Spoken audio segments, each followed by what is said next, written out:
Ready? That's what I'm talking about. That was the classic.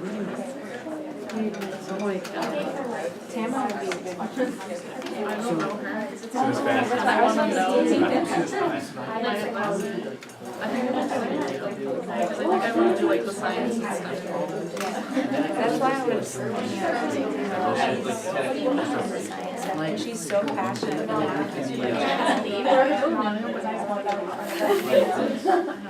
I'll make a mental note of that. Like analyze whether Do you need an announcement about that? She's someone that could be like, if y'all have a connection in life, you could just one person he's one. And I really appreciate his last action. All right, let's see what you came up with. Let's go in order of picture. So our first group is talking about surveys and questionnaires. What'd you find out? What are some pluses and minuses? Some of the advantages that we saw that they were all standard. So like if you had a questionnaire or survey that's 1 through 5, it's very easy to figure out the mean and all of those things that where they were standing because they're all standard, it's all the same, and we thought that was a good advantage. We really liked that it was anonymous, and we really thought that they were real and honest feedback. Like the ones that did answer questions, because it was anonymous, students tend to be very honest with their answers because there's usually no trace back to them and they feel like they can truly be honest about it. And it's very easy to collect data and stuff like that.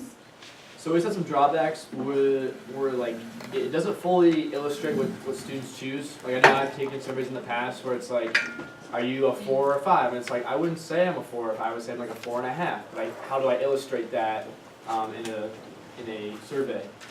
And some of these surveys that we take are like really long and monotonous. Like they ask the same question, or you know they may ask you like one question and they ask you the same amount of questions for that one question. It's really annoying.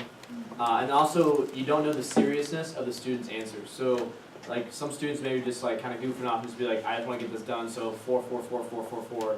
Where it's like, are you really taking this seriously? Are you really giving us a good feedback of how you feel? Good, good. Anybody else want to add anything to that? Pluses or minuses? Whenever you force the choices of people, you run into that risk, right? And when you've all done that before, you've given this, especially when they ask a yes/no question, and you end up saying, well, kind of, you know. But yet, if they give you the maybe that's in the middle, if too many people say maybe, then you really don't get much data at all. You don't know. Yes, you want people to commit themselves, yes or no. You get a whole bunch of maybes, and it really doesn't help your study at all. Okay, good. How about attitudes and beliefs surveys? Some of the pros we said was that you can get a good feedback on like your class dynamic with the attitudes and beliefs that they have, and like you can see how they feel. That's easy to conduct because you could do a survey or something, so you could just like give them that piece of paper, they can fill it out and turn it in, which is like super easy to do. We also said that there were different ways you could collect the data, so you could do a survey, you could do interviews, or like they could write out how they like what they think and that kind of stuff, and like turn it in. We liked those. Some of the cons though would be if it's anonymous, some of the kids, you wouldn't know like who put what answers. So if you're trying to get a feel for the class dynamic or the individual, it'd be really hard to match like who said what. But then if you have them put their name on it, they might lie and be like, well, I don't want them to know this. And then if it is a multiple choice, it might not have their answer choice. So kind of what Nick was saying, it's in between that 4 and 5, they might not know what to put, so they might just like fudge it and you might not get a truthful answer. Mm-hmm. Good, so there's something about that anonymity thing that if I want to know, like let's suppose I have a research question and I say, how does your attitude towards something affect the way that you behave? Well, in order to do that, I have to know what your attitude is. So if I'm going to give you a survey, you have to write your name on it or I don't know to associate with you. But as soon as you put your name on a survey that's measuring attitudes and you know that, you may just lie about it because you don't really want everybody to know what your attitude is. And so you fill it out falsely, and then that gives us bad data, and then we can't draw any conclusions. So it's a catch-22. You want to be anonymous about it, but sometimes you can't be anonymous, or the study isn't going to be meaningful. Okay, good. Good. Anything else anybody else wants to add to that? You all had experiences with filling out attitudinal kind of surveys? You fill them out honestly always? Not necessarily, right? And sometimes you read that item and you go, I don't really want to admit that, you know? So. Not that anybody's ever done that before, Sarah, right? I can read you like a book, Sarah. All right, number 3, how about individual interviews? So for the pros, we thought that being individual, you're not, like, the students aren't around their peers, so there's no like peer pressure to like have the same opinions or like answers as they do. So it's like their own opinion and their own thoughts. And then if you're interviewing like a shy person, they'll be more willing to talk to you as opposed to being in a group, because if they're in a group, then they, like, you know, won't speak out. And then, so interviews are more structured, so the teacher will already have like some questions, and it's very open-ended for the student, so it'll be like more like a conversation. And then it's very personable, so you'll have a better relationship with your student if you interview them. Some cons that we found was that the student could feel uncomfortable being with the teacher one-on-one. Sometimes the student might not feel as though they can answer the way they want to, because they might feel as though they might be wrong, and will give the answer that they think the teacher will want. And then it can be also tiring for the teacher, because you're interviewing 20 plus students in your classroom, so that's 20 plus interviews of your time.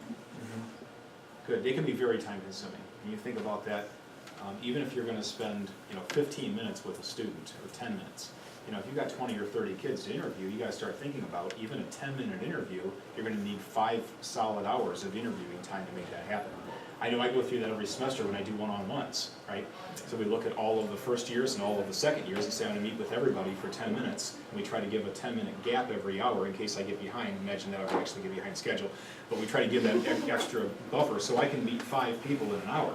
Well, between the two first-year and second-year cohorts, we've got almost 70 people. So if I'm meeting 5 per hour, I need 14 hours of time just to meet with them for 10 minutes apiece. So we start looking on the calendar saying, where are we gonna find 14 hours? We make it work, but this just becomes time consuming. It's all good, the interviews are a good thing too, but you have to be able to figure out how to schedule it and make it happen.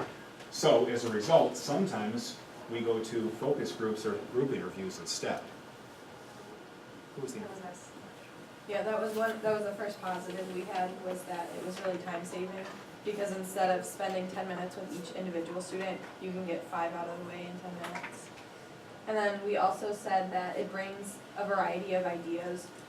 So if you have a group, sometimes something one person says can kind of like ignite some ideas in other students that they wouldn't have thought of before. And then we also said that it was good that it was qualitative. So there are no like yes or no answers. You can kind of get a feel for the gray areas in between. And some cons that we had is people, like some of the students may feel influenced by the group to just go along with the group, is especially if there's like they're a shy student and there's like one student that's like really doing most of the talking. They may not feel like their opinion's being heard, and that it's not quantitative data is qualitative.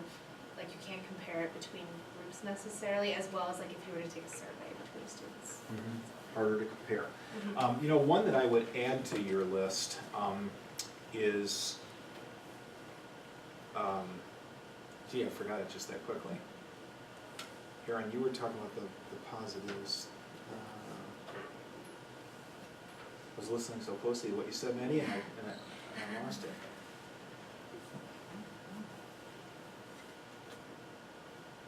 Let's see, Aaron, you talked about how they can pick up off of what other people say.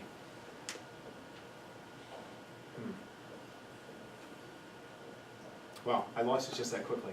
Well, you'll do this too in a few years, trust me. John, you kind of know that, right? You see that happen every day. Yeah. I actually have something I really want to add there. I'm just glad that's on video. Yeah. Blackmail right there. Can we edit that out? Just can't remember what it was. That's okay. I'll think of it later. Excuse me. Okay. Testing and retesting. Who's our testing group?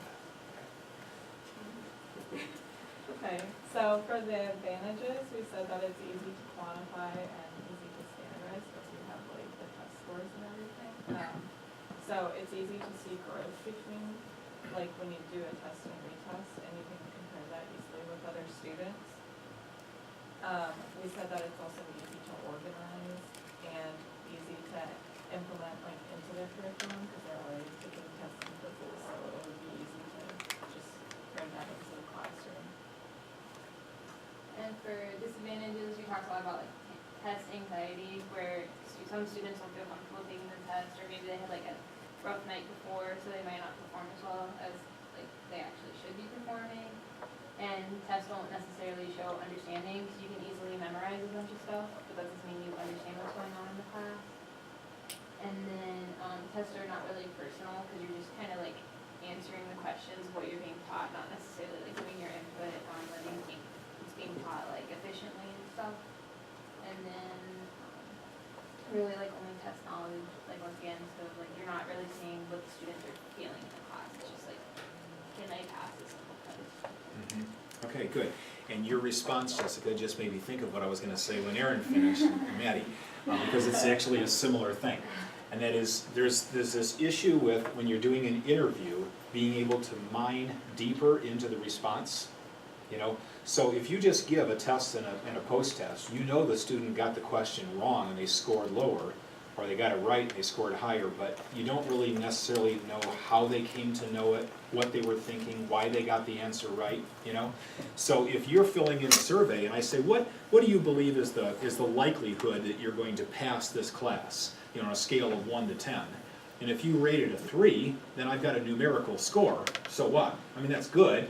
But it's even better if I can say, Erin, why did you rate that as a 3? It looks like you're not very confident that you'll do well in the class. Can you tell me a little bit about that? She can say, well, I have some concerns about the instructor. Tell me a little bit more about the instructor. You know, and I can keep going deeper and find out a little bit more about what she's thinking, and that all becomes good data that I can write about in my study that may be relevant.